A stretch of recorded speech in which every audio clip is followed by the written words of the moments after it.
नमस्कार, जनवार्तामध्ये आपल्या सर्वांचं स्वागत। सर्वप्रथम पाहूया ठळक बातम्या।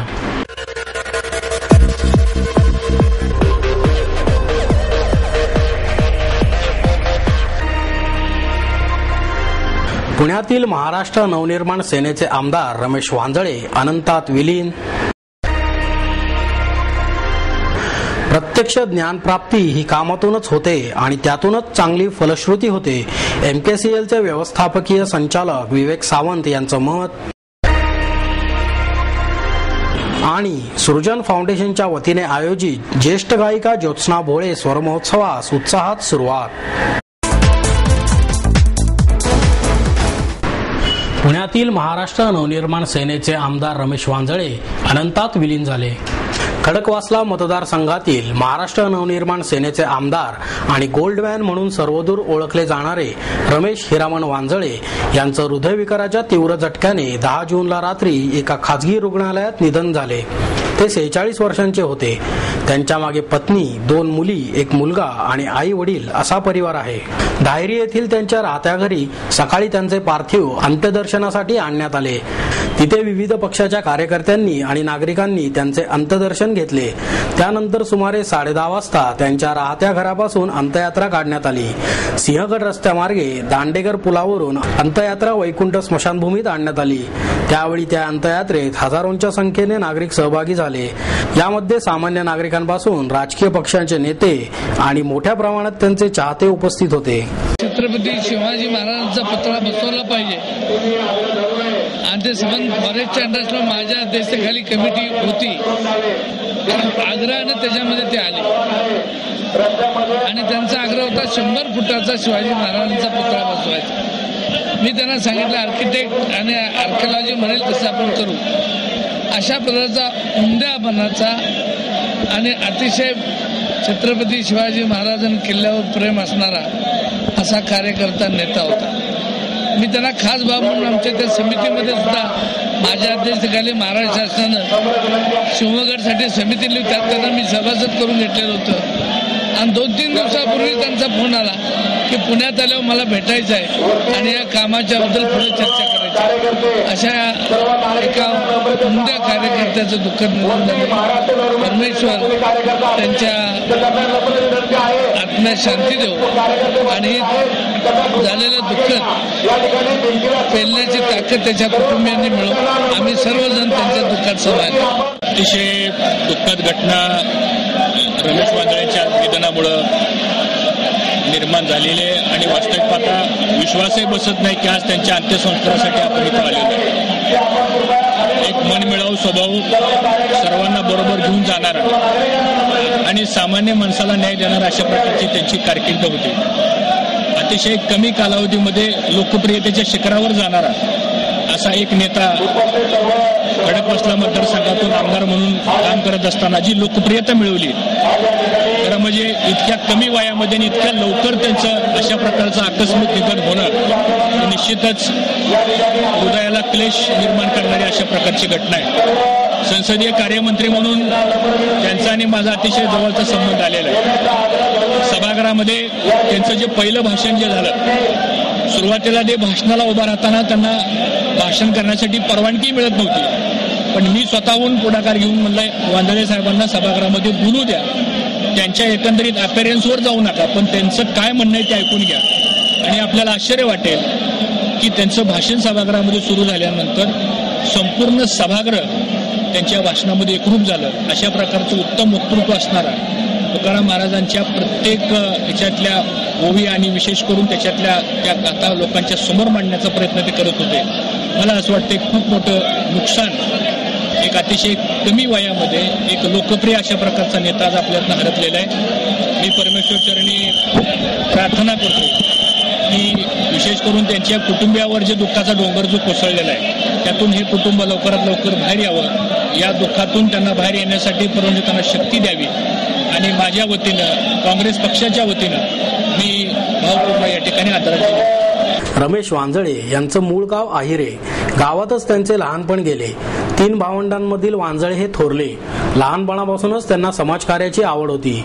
त्यातच वडील सरपंच असल्याने राजकारणाचे बालकडू घरातूनच मिळाले. घरची परिस्थिती चांगली असल्याने त्यांनी काही काळ तालीम केली. शरीर सौष्ठव चांगले असल्याने पिंपरी चिंचवड महापालिकेत त्यांना रखवालदार म्हणून नोकरी मिळाली. वाकड येथील स्मशानभूमीत त्यांनी काही काळ रखवालदार म्हणून नोकरी केली, परंतु ही नोकरी फार काळ टिकू शकली नाही. वांजळे यांना रामकृष्ण मोरे यांच्या रूपात राजकीय गुरु मिळाले. मोरे यांच्या समवेत काम करीत त्यांनी राजकारणात उडी घेतली आणि ते प्रथम आयरे गावचे सरपंच झाले. या सरपंच पदातून त्यांनी राजकीय धडे घेत झेप घेतली. हवेली पंचायत समितीच्या निवडणुकीत काँग्रेसकडून ते विजयी झाले. एवढेच नव्हे तर पंचायत समितीचे उपसभापती पदही त्यांनी मिळवले. राजकीय वाटचालीत माघार घ्यायची नाही ही त्यांची वृत्ती होती. जिल्हा परिषदेच्या निवडणुकीत वांजळे यांचा गट महिलांसाठी आरक्षित झाला. तेव्हा वांजळे यांनी राज ठाकरे यांच्या महाराष्ट्र नवनिर्माण सेनेची उमेदवारी मागितली. ठाकरे यांनी त्यांना उमेदवारी दिली आणि त्याच वेळेपासून वांजळे हे हमखास आमदार होणार अशी चर्चा सुरू झाली. प्रचाराची आगळी वेगळी पद्धत, गळ्यातील 800 ग्रॅम सोने, कार्यकर्त्यांचे मोठे जाळे आणि उत्कृष्ट भाषण शैली यामुळे त्यांची मोठी छाप मतदारांवर पडली. एखाद्या हिंदी चित्रपटातील खलनायक भासावा अशी त्यांची यष्टी, डोळ्यावर गॉगल, दाढी वाढलेली आणि अंगभर सोने यामुळे त्यांच्यावर टीका केली गेली. परंतु वांजळे यांनी आपल्या वाणीने विरोधकांवर मात केली. संत तुकारामांचे मुखोद्गत अभंग, ज्ञानेश्वरांच्या ओव्या ते भाषणात म्हणून दाखवत आणि त्यांची छाप अधिक गडद होत गेली. अंगावर मिरविणाऱ्या सोन्यामुळे अगदी आमदारकीच्या निवडणुकीच्या प्रचारापासूनच वांजळे चर्चेत राहिले. तमाम वृत्तवाहिन्यांनी त्यांना गोल्ड मॅन किताब बहाल करून टाकला. विधिमंडळापासून कोणत्याही सभा समारंभांमध्ये वांजळे उपस्थित झाले की बंदोबस्ताला असलेल्या पोलिसांपासून सर्वसामान्य नागरिक त्यांच्या अंगावरील सोने न्याहाळत. तसेच त्यांच्या समवेत छबी टिपण्यासाठी मोबाईल कॅमेरे सरसावत.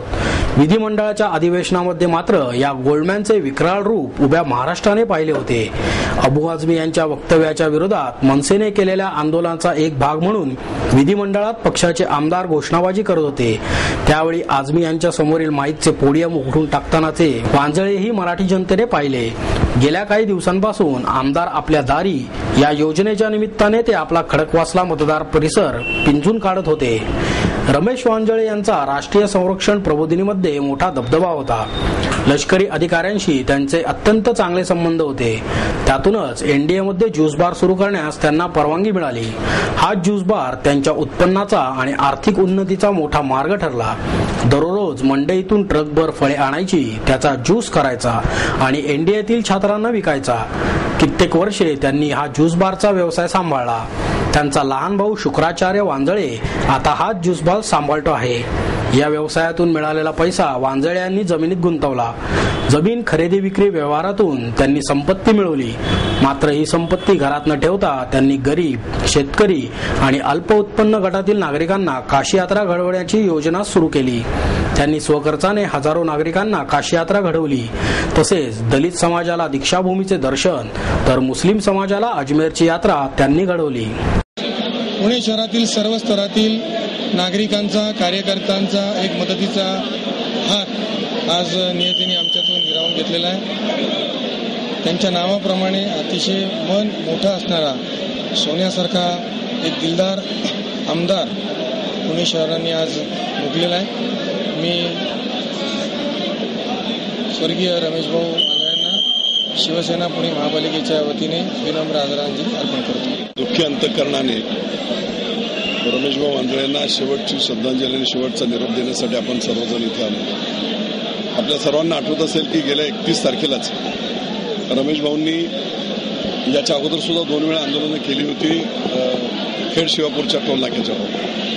परंतु प्रशासन तेवढं नॅशनल हायवे अथॉरिटी आणि रिलायन्स तेवढा म्हणावा तसा सपोर्ट देत नव्हता आणि म्हणून त्यांनी संग्राम थोपटे आणि मला दोघांनाही आम्हाला एकत्र घेऊन ही इथे व्यथा काय आहे सर्वसाधारण शेतकऱ्यांची, स्थानिक लोकांची आणि मग स्थानिकांना न्याय देण्यासाठी की ज्यांनी जमिनी दिलेल्या आहेत त्यांना तुम्ही कवडीमोल भावाने सरकारने जमिनी ॲक्वायर केल्यात आणि हा रस्ता चौपदरीकरण 6पदरीकरण झालंय आणि त्यांच्याकडूनच तुम्ही टोल वसूल करताय. म्हणून जे स्थानिक लोकांच्या न्यायासाठी आंदोलन आम्हा सर्वांना एकत्र घेऊन केलं त्याची आठवण आज येते.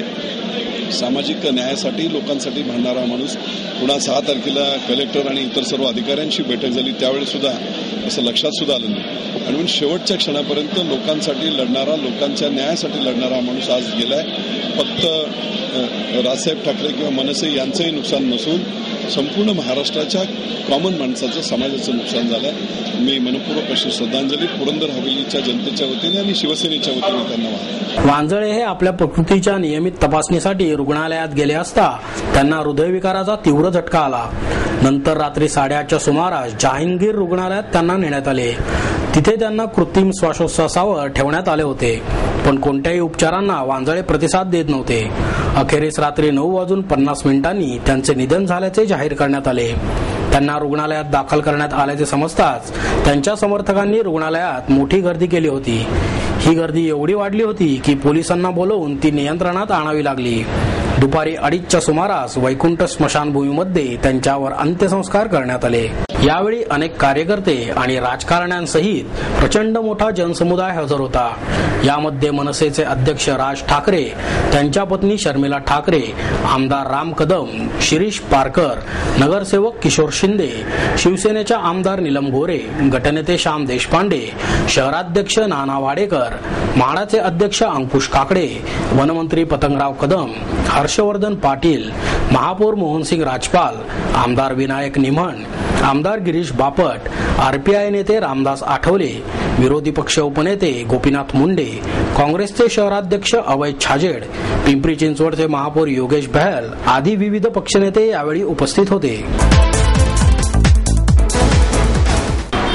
प्रत्यक्ष ज्ञानप्राप्ती ही कामातूनच होते आणि त्यातूनच चांगली फलश्रुती होते, असे मत MKCLचे व्यवस्थापकीय संचालक विवेक सावंत यांनी व्यक्त केले. रामहरी कोलते लिखित प्रॅक्टिकल फोटोशॉप या पुस्तकाचे प्रकाशन विवेक सावंत यांच्या हस्ते करण्यात आले. यावेळी प्रमुख पाहुणे म्हणून रोहन कार्ड्स आणि प्रिंटरचे अध्यक्ष राजेंद्र बनकर, मराठवाडाचे सचिव भाऊसाहेब जाधव, संजय साळुंके आदी मान्यवर उपस्थित होते. रामहरी कोलते यांचं हे 5वं पुस्तक आहे आणि अजून त्यांना 95 पुस्तके लिहायची आहेत, अशी इच्छाही कोलते यांनी व्यक्त केली. यावेळी सावंत म्हणाले, मी या पुस्तकाचे प्रकाशन करण्यास तयार झाल्याचे कारण म्हणजे ग्रामीण भागातून आलेल्या कोलतेंची तळमळ. हे पुस्तक मराठीतून असल्याने मला याचं प्रकाशन करण्यात आनंद वाटत आहे. पुढे ते म्हणाले, एखादं पुस्तक जेव्हा आपण लिहितो तेव्हा त्या क्षेत्रातील तज्ञ मंडळींनी लिहिलेल्या पुस्तकाचा अभ्यास आधी करावा, त्यांच्या कामाचं निरीक्षण करावं, मग त्यावर आराखडा आखून त्याची अंमलबजावणी करावी. हे करत असतानाच मनाची आणि बुद्धीची प्रगती होते आणि यालाच शिक्षण असे म्हणतात. आपण भारतीय लोक कलाशत्रू होत आहोत. आपण सौंदर्याकडे दुय्यम दृष्टीने पाहतो.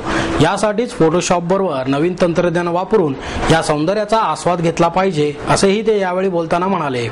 प्राचार्य जाधव म्हणाले, कोलते यांच्या पुढील पुस्तकांसाठी आम्ही शक्य तेवढी मदत करू. या कार्यक्रमाचे सूत्रसंचालन शरयू मोदळे यांनी केले, तर आभार प्रताप भोसले यांनी मानले. सृजन फाउंडेशनच्या वतीने आयोजित ज्येष्ठ गायिका ज्योत्स्ना मुळे स्वर महोत्सवास उत्साहात प्रारंभ झाला. मराठी संगीत नाटक आणि शास्त्रीय संगीतातील ज्येष्ठ गायिका ज्योत्स्ना भोळे यांच्या स्मृतिदिनानिमित्त या कार्यक्रमाचे आयोजन करण्यात आले आहे. सृजन फाउंडेशन आणि नांदेड सिटीच्या वतीने आयोजित या कार्यक्रमाचे हे 4थे वर्ष आहे. या कार्यक्रमाचे उद्घाटन ज्येष्ठ उद्योजिका लीना पुनावाला आणि फिरोज पुनावाला यांच्या हस्ते करण्यात आले. यावेळी कोहिनूर ग्रुपचे कृष्णकुमार गोयल, सॅमसंग इंडस्ट्रीजचे सुनील वनारसे, स्वरवंदनाच्या वंदना खांडेकर, सृजन फाउंडेशनचे अध्यक्ष प्रकाश पायगुडे आणि ज्येष्ठ गायक शौनक अभिषेकी उपस्थित होते. यावेळी पुनावाला यांच्या हस्ते शौनक अभिषेकी यांचे शिष्य पंडित निलेश पांडे आणि पंडित हेमंत पेंडसे यांची शिष्य अमृदुला तांबे यांना 10,000 रुपयांची शिष्यवृत्ती देण्यात आली. या स्वर महोत्सवाची सुरुवात पंडित रामदास कामत यांच्या बहारदार आवाजाने झाली.